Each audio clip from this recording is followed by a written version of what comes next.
नमस्कार दोस्तों, मैं सीए भूपेंद्र चौधरी। आप देख रहे हैं टैक्स वालास। आज के इस वीडियो में हम बात करेंगे डिविडेंड के बारे में।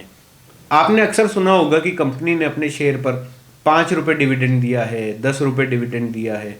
तो ये डिविडेंड देने की क्या प्रोसीजर होती है, डिविडेंड कैसे डिक्लेयर किया जाता है।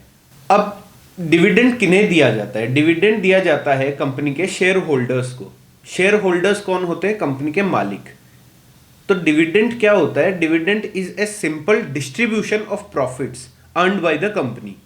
इसका मतलब है एक कंपनी ने, जैसे मान लीजिए एक साल में 1 करोड़ रुपए प्रॉफिट कमाया। अब उसके 1 लाख शेयर होल्डर्स हैं, हर शेयर होल्डर के पास में एक एक शेयर है। तो कंपनी की अर्निंग पर शेयर क्या हुई? 100 रुपये पर शेयर। अब ये जो 100 रुपये पर शेयर कंपनी ने अर्न किया है, इसमें से कंपनी अपने शेयर होल्डर को जितना पे कर रही है वो है डिविडेंड। इसका मतलब हुआ वो प्रॉफिट जो शेयर होल्डर्स को डिस्ट्रीब्यूट किया जाता है उसे डिविडेंड कहते हैं in simple terms.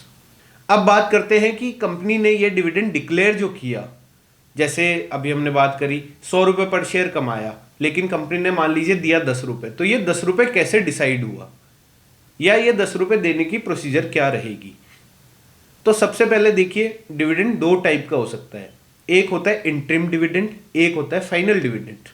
Interim dividend क्या होता है? इंटरिम डिविडेंड होता है कंपनी की एजीएम कंडक्ट होने से पहले, यानी कंपनी अपने फाइनेंशियल्स को शेयर होल्डर्स से अप्रूव करवाती है, उससे पहले अगर कंपनी के बीओडी द्वारा कोई भी डिविडेंड डिक्लेयर किया जाता है तो उसे कहते हैं इंटरिम डिविडेंड। फाइनल डिविडेंड हमेशा डिक्लेयर होता है कंपनी की एनुअल जनरल मीटिंग में। अब एनुअल जनरल मीटिंग में फाइनल डिविडेंड डिक्लेयर किस तरीके से होगा? सबसे पहले क्या होगा, जब आपके फाइनेंशियल्स बनेंगे तो बोर्ड ऑफ डायरेक्टर्स अपनी बोर्ड रिपोर्ट में एक सर्टेन अमाउंट जो बोर्ड को ठीक लगे वो उसे प्रपोज करेंगे एज ए डिविडेंड। अब उसी प्रपोज्ड अमाउंट को जो कंपनी है अपनी एजीएम में शेयर होल्डर से अप्रूव करवाएगी। अब वो डिविडेंड बाद में डिस्ट्रीब्यूट कर दिया जाएगा। अब बात करते हैं कि क्या ऐसा हो सकता है कि बोर्ड ऑफ डायरेक्टर ने मान लीजिए 10 रुपये डिविडेंड प्रपोज किया और शेयर होल्डर्स 15 रुपये अप्रूव करें, या ये बोलें कि भाई इसको 5 रुपये बढ़ाओ? ऐसा पॉसिबल नहीं है। शेयर होल्डर्स वही डिविडेंड अप्रूव करेंगे जो डायरेक्टर्स ने अपनी बोर्ड रिपोर्ट में प्रपोज किया है। अब दूसरी बात है, डिविडेंड जो 5 रुपये है, 5 रुपये कैसे निकला? डिविडेंड हमेशा होता है शेयर की फेस वैल्यू या नॉमिनल वैल्यू के परसेंटेज पर। जैसे मान लीजिए कंपनी के शेयर की फेस वैल्यू है 10 रुपये, अब शेयर की मार्केट वैल्यू है 50 रुपये, तो 10% डिविडेंड डिक्लेयर किया डायरेक्टर्स ने, 10% डिविडेंड प्रपोज किया डायरेक्टर्स ने, तो ये जो 10% होगा ये 10 रुपये का निकलेगा, ना कि 50 रुपये का। तो यानी 1 रुपये पर शेयर का डिविडेंड डायरेक्टर्स ने प्रपोज किया है।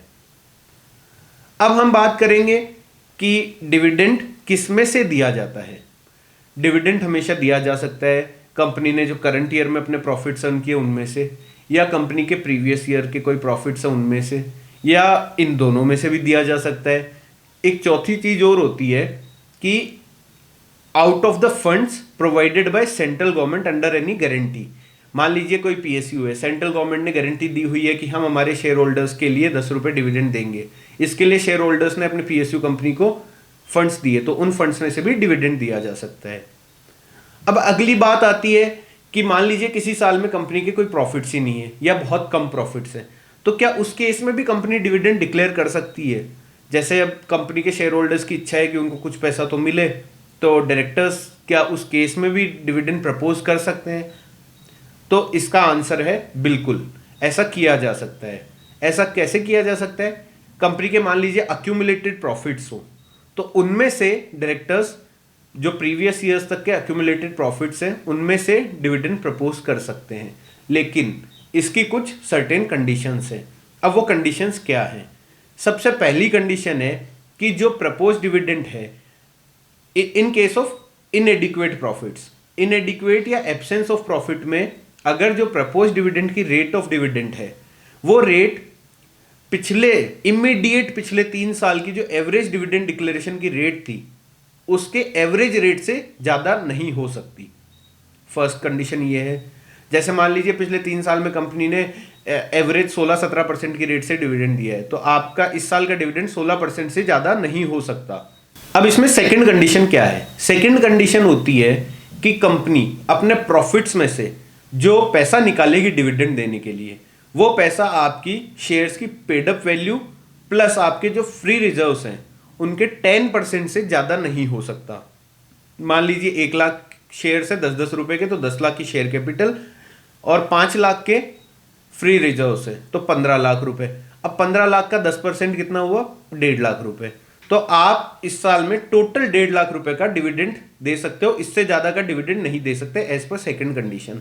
तो आपके 1 लाख शेयर हुए तो पर शेयर 1.5 रुपए से ज्यादा आप नहीं दे पाओगे। अब इसमें जो थर्ड कंडीशन आती है वो क्या है? थर्ड कंडीशन है कि जो डिक्लेरेशन आपने जो डिविडेंड डिक्लेयर किया उसके लिए जो आपने फंड्स विड्रॉ करे आपके रिजर्व्स में से, उस विड्रॉल के बाद में आपके रिजर्व्स का बैलेंस आपकी पेड अप शेयर कैपिटल के 15% से कम नहीं होना चाहिए। तो ये 3 कंडीशन है जिनको ध्यान में रखकर कंपनी इनएडिक्वेट या एब्सेंस ऑफ प्रॉफिट्स के केस में भी डिविडेंड दे सकती है। इसी तरह की और वीडियो देखने के लिए हमारे चैनल को सब्सक्राइब करना ना भूलें, और आपकी कोई क्वेरी हो तो आप कमेंट बॉक्स में जरूर बताएं।